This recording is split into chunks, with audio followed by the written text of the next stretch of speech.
How can you prove that your ex-spouse is unfit for joint custody? Well, my name is Goldman. I'm the director and founder of Goldman and Associates. Our firm has a primary focus on family law issues here in Michigan, and today we're going to continue our video series designed to educate and inform the public, so please subscribe to our channel. You know, proving fitness or lack of fitness for a joint custodial situation is a tricky deal because you have to understand one thing. The court operates under a different set of definitions than most people.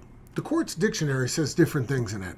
What you deem unfit and what your social circle agrees with you as signs of unfitness may not be unfitness as defined by the judge. So the first thing you should do is tell your lawyer what's going on. Your lawyer is in a unique position to be able to tell you, based on his or her knowledge of the law and of the judge, whether or not this particular judge is going to regard these particular facts as manifesting a lack of fitness. Now, you got to gather evidence. You may have to present those evidence. You may have to gather witnesses. You may have to present those witnesses in order for the court to believe that there may be something going on which goes to fitness or unfitness.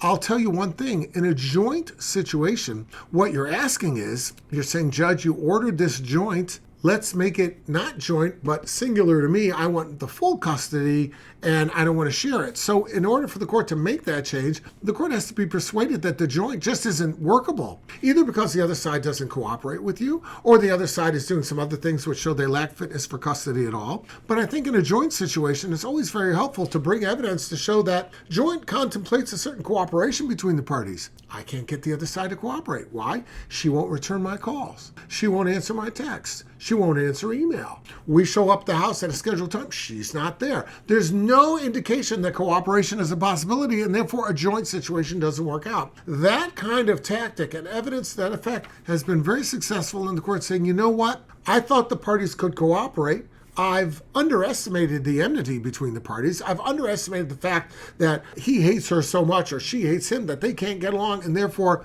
a joint situation just isn't realistic. I'm going to order something different. And we've had a lot of success with convincing the courts that that's the case. And I think if that's what you're looking at, you need to speak to your lawyer about that so he or she can put in place the motions for the court to modify the joint situation. If you have questions about your case, reach out. We'll be glad to help you out.